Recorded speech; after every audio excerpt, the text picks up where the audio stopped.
Hi, everyone, and welcome to the SRHM podcast. My name is Nina Sun, and I'm an associate editor for the SRHM Journal.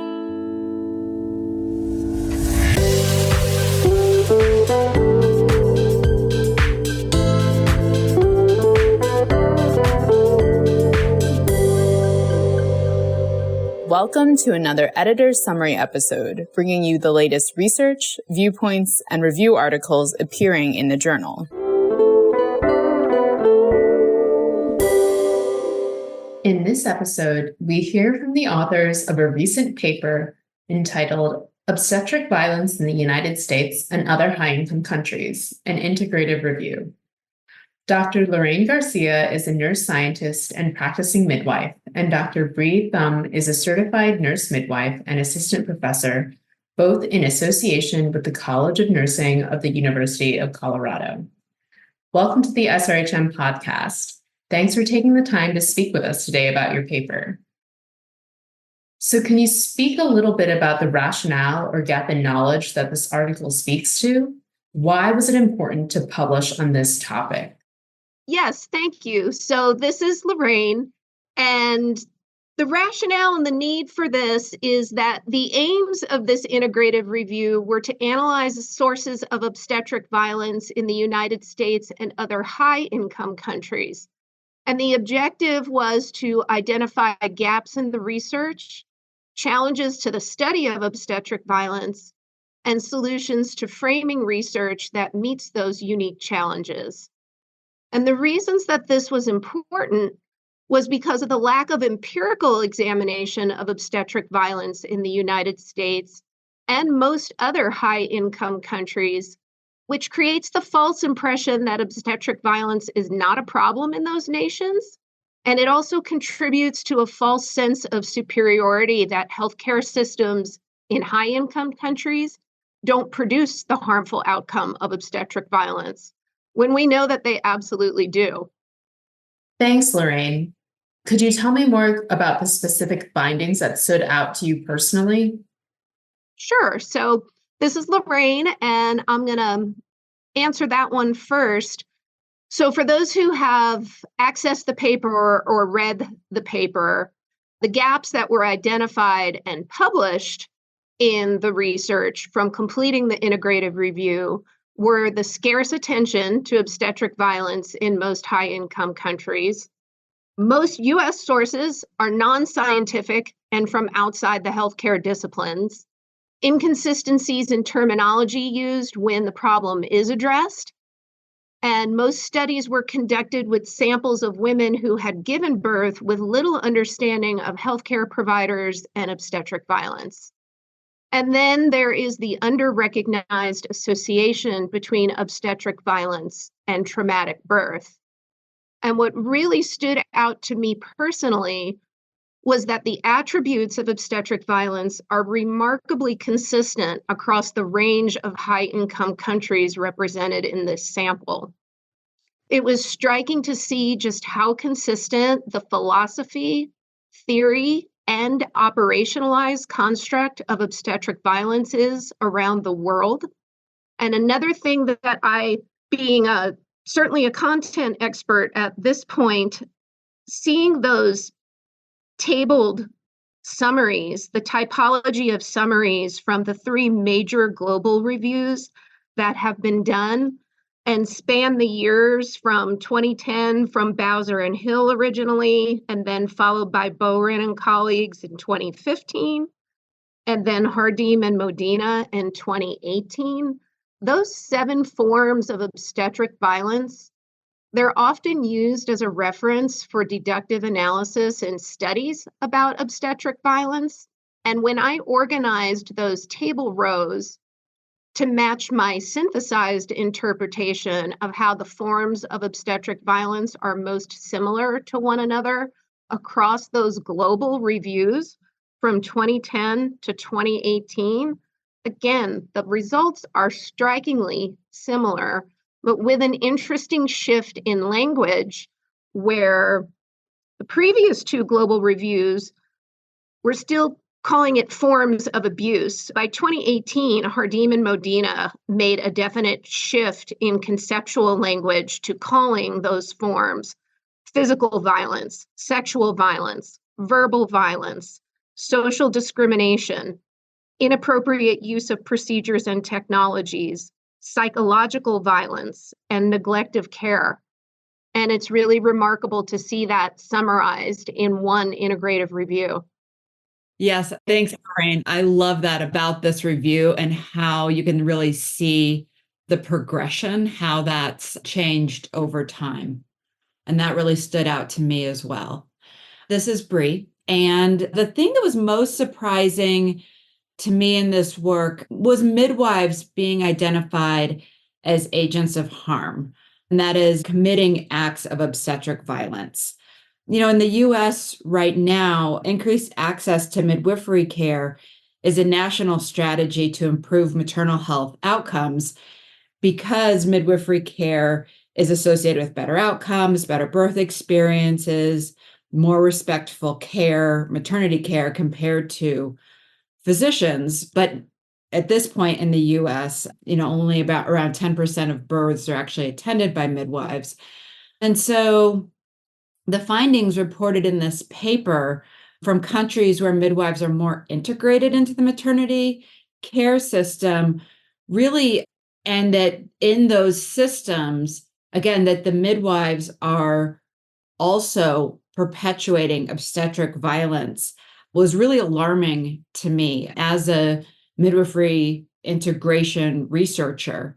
And I think this could serve as a warning to the US and to the work we're doing here as we work to integrate midwifery care and improve access to midwifery care, that just having midwives in our system is not enough. And we need to be really intentional of how we integrate midwifery care in a way that enables midwives to provide the patient-centered care and respectful maternity care that type of care is generally associated with. So that I think, was the biggest surprise in this analysis to me.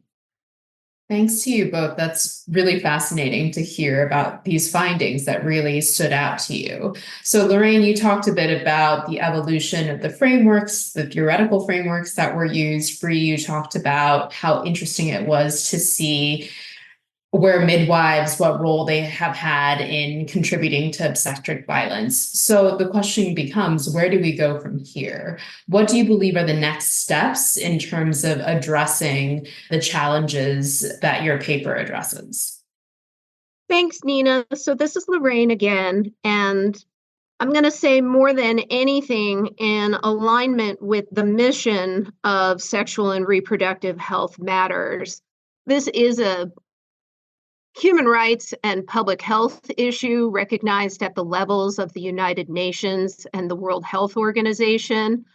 Certainly, as researchers, part of our role is to continue to build scientific knowledge, but the component for that and the obligation at a moral and ethical level for that to be translated into action is absolutely called for with this particular subject matter. And you can't just leave that hanging, particularly in countries like the United States. And circling back to the reason why this integrative review was so important to do, as a gap in high-income countries, we don't have overall a shortage of resources that makes it challenging for us to solve this problem. The United States is so geographically large, vast, and diverse. We do have rural and frontier areas where we have what we call maternity care deserts, where there may be no access to midwives or physicians who specialize in perinatal services for hours of distance, 2 to 4 hours of traveling. Other than that, we definitely suffer from the concept that's been advanced about finding the balance between too much too soon and too little too late. That contributes to obstetric violence and resource-based harms. We definitely suffer from the too much too soon, hyper-medicalized, depersonalized, dehumanized approach to care. It's education.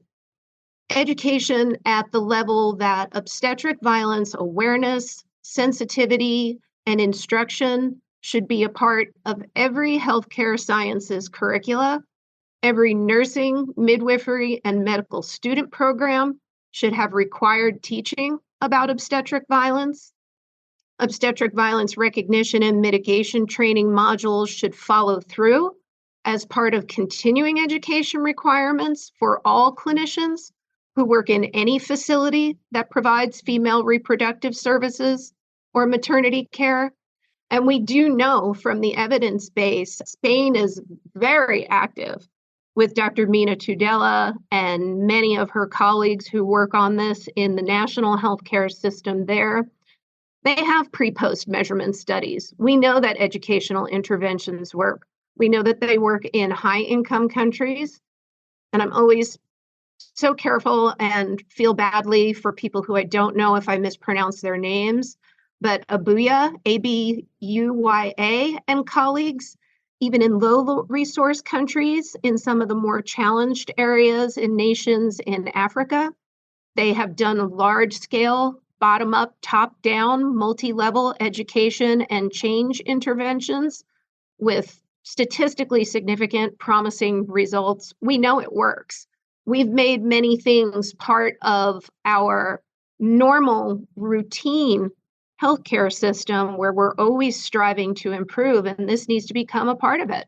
It took us decades in the United States to get intimate partner violence or domestic violence screening, as it used to be called, integrated into women's and birthing people's care. We need ongoing obstetric violence awareness, sensitivity, and response instruction universally across all the healthcare sciences. Thanks, Lorraine. This is Brie, and thank you, Nina, for that question. I think, one of the findings in this paper was a real dearth of research about obstetric violence from the vantage point of healthcare professionals.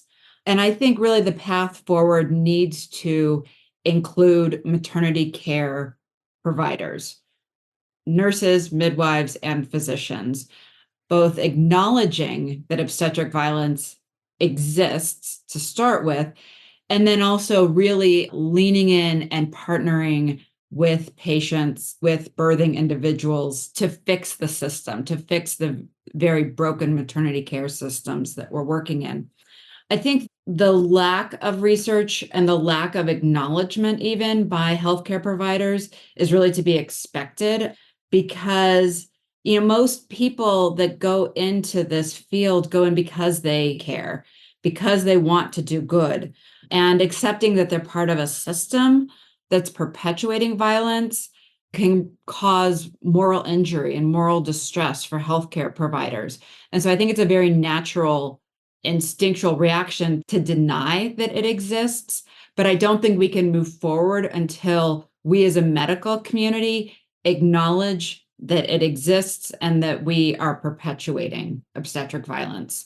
And I also think that as the medical community, as healthcare providers, healthcare professionals move forward and in acknowledging obstetric violence, we'll find that there's also collateral damage that is occurring when healthcare professionals participate in obstetric violence, when they are associated with it, when they're in the room, when it is being perpetuated by a colleague, and that they're also harmed.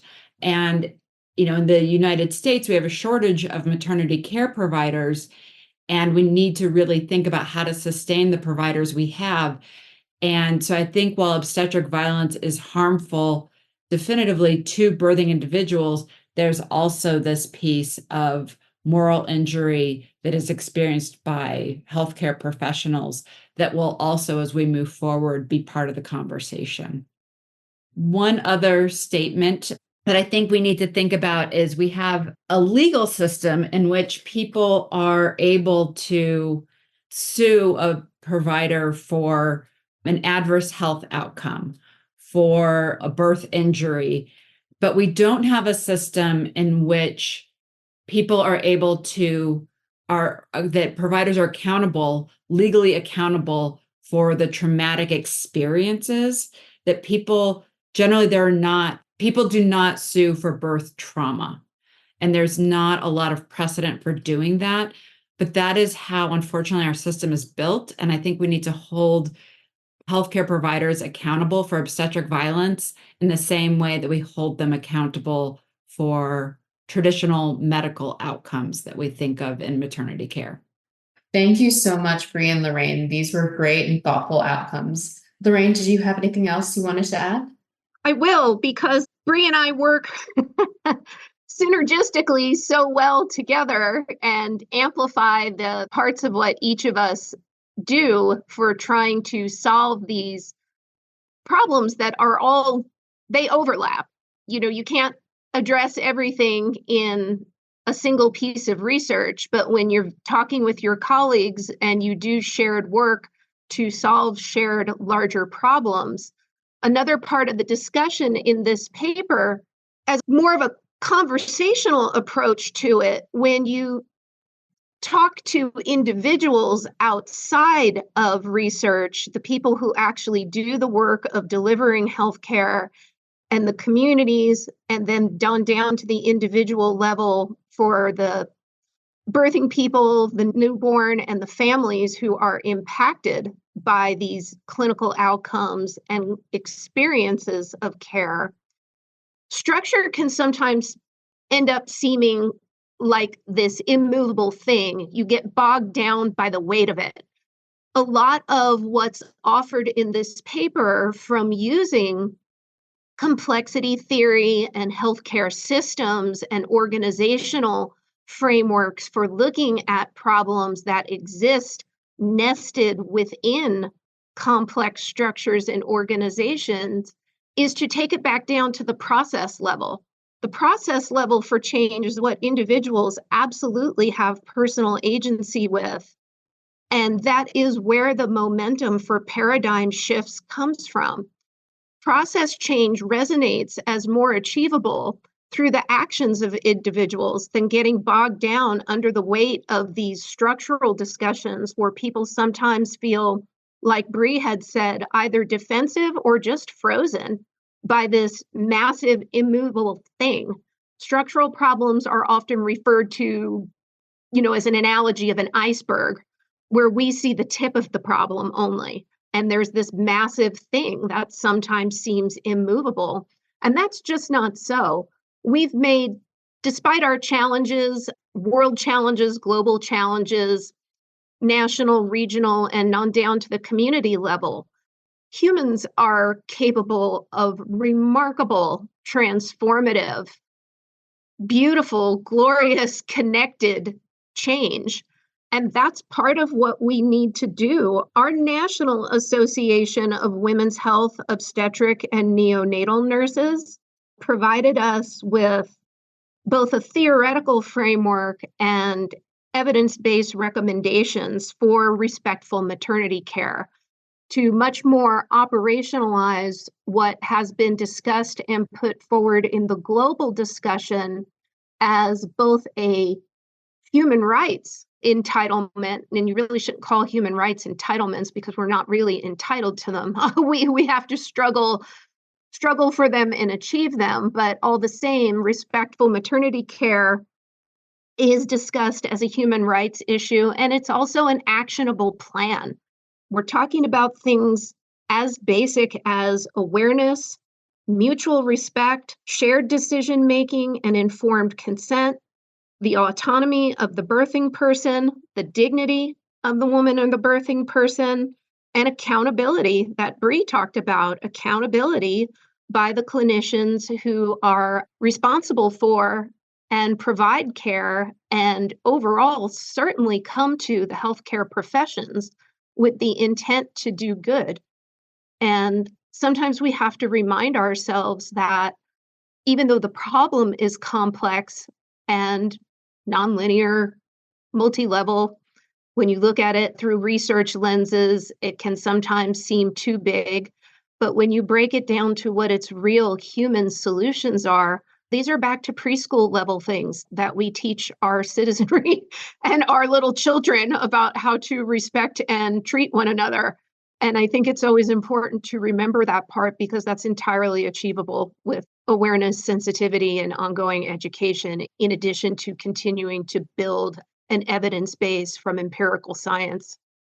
Thank you so much, Lorraine, for ending us on a very hopeful note, especially as we're often discussing issues that are very structural in nature. And it was great to speak to both of you, Brie and Lorraine, about your recently published paper, which the readers and listeners can find on the SRHM website.